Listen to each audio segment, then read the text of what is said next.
E aí, galera, hoje nós vamos falar sobre Revolução Industrial. Mas antes de começar o nosso assunto, estamos aqui de forma improvisada, esse microfone aqui que está me deixando amarrado. Com o tempo, toda essa estrutura vai melhorar e nós estaremos nos encontrando de forma mais adequada. É só um improviso para não deixar vocês assistidos e que a gente possa falar sobre um assunto de relevância pública.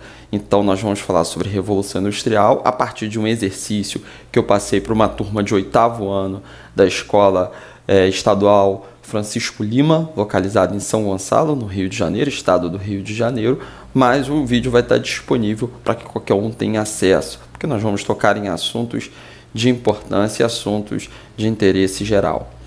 Na questão número 1, eu pedi para que os alunos fizessem uma associação entre meio ambiente e industrialização. Quais são as consequências provocadas no meio ambiente pelo processo de industrialização? A Inglaterra realizou a Revolução Industrial em meados do século XVIII sem qualquer preocupação com o meio ambiente. Ar poluído, mares, rios, vegetação desrespeitada, matas derrubadas, e com isso houve um processo de degradação do meio ambiente.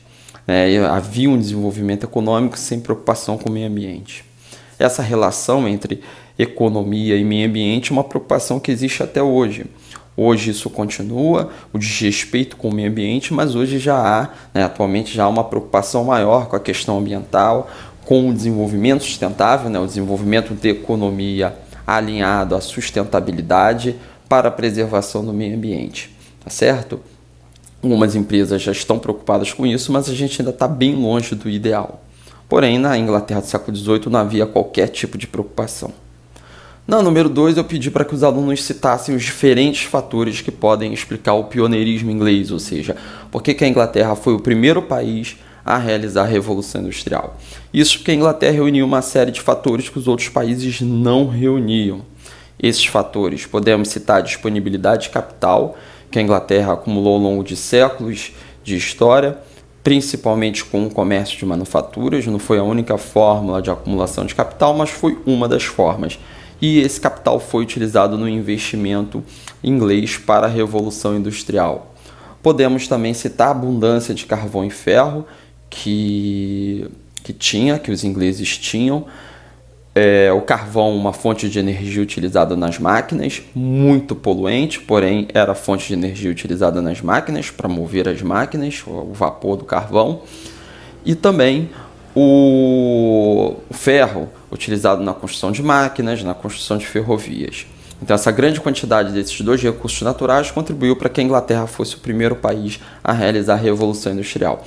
E também o cercamento dos campos, que foi um processo que provocou um êxodo rural na Inglaterra, ou seja, com o cercamento da área rural, houve um deslocamento da população do campo para a cidade. A população inglesa no campo era maior do que na cidade, e com esse processo a população da cidade passou a ser maior do que a população no campo. A partir do momento que os campos foram cercados, houve essa transferência e uma disponibilidade de mão de obra inglesa para trabalhar nas indústrias que estavam surgindo. No campo cercado, houve a criação de ovelhas e a lã dessas ovelhas foi destinada para a indústria têxtil, que era o principal ramo da Revolução Industrial na Inglaterra, o ramo industrial. Na número 3, eu peço para que os alunos comparem burguesia com proletariado. E é muito importante a gente entender que o papel que a burguesia assume a partir dessas revoluções, as chamadas revoluções burguesas, é um papel totalmente diferente daquele que a burguesia tinha no antigo regime. Nós já estudamos o antigo regime, nós vimos que o movimento teórico chamado de iluminista trouxe ideias liberais, com Adam Smith, Voltaire, Rousseau, Montesquieu, e as revoluções do final do século XVIII, do século XIX, foram revoluções que concretizaram essas ideias iluministas e que levaram a burguesia ao poder. Não necessariamente revoluções feitas somente pela burguesia, que tiveram a participação da burguesia, mas a participação em geral de todo o contexto da população, mas que levaram a burguesia ao poder.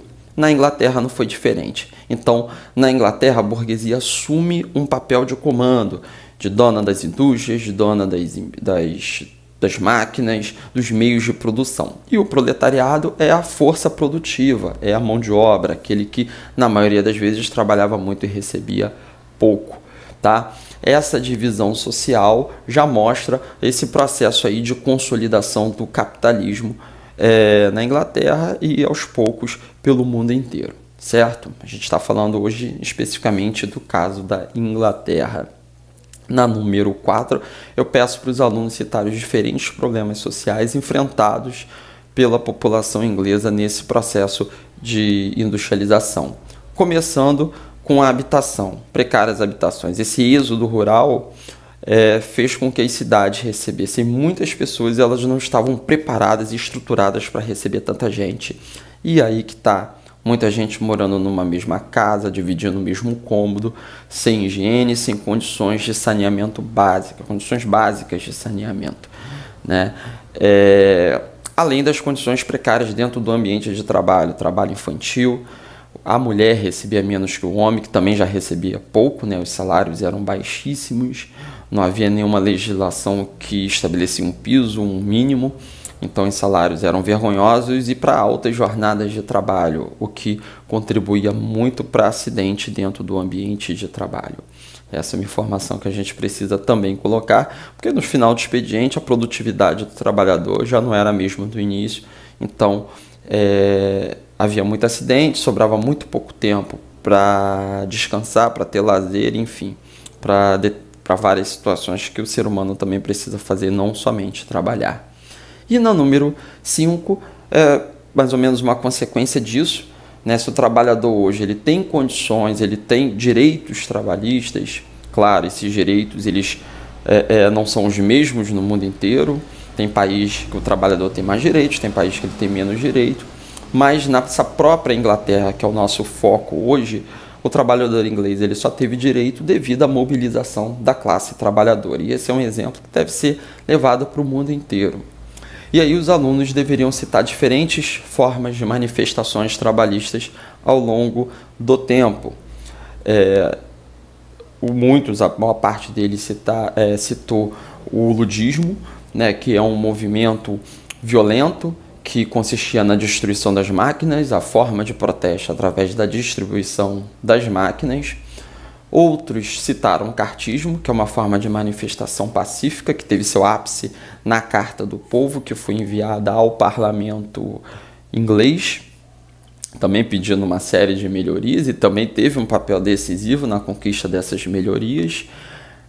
Muitos citaram greves, que não é uma forma de manifestação recente, porém muito utilizada até hoje, que é quando os trabalhadores decidem paralisar suas atividades profissionais para conquistar um determinado benefício, um direito. E aí é importante a gente também colocar que é uma manifestação utilizada no mundo inteiro e dependendo da legislação do país existe uma maior ou uma menor flexibilidade para esse tipo de manifestação. No caso do Brasil, nós temos uma Constituição que permite, com exceção de algumas categorias, tá certo? Então, pessoal, hoje a gente fica por aqui. O vídeo tá balançando, não é porque eu tô dançando, é porque o microfone tá preso aí, ó, no celular, então o vídeo fica balançando. Porém, a gente espera que os próximos vídeos sejam menos dançantes, mas bem estruturados, e que a gente passe essa quarentena seguindo todas as orientações da Organização Mundial de Saúde, higienização, isolamento social e, se não tiver jeito, saindo de casa, sempre pesando o bom senso, se é necessário ou não, mas se tiver que sair de casa, usando a máscara e manejando ela de forma adequada. Tá certo? Até a próxima, pessoal.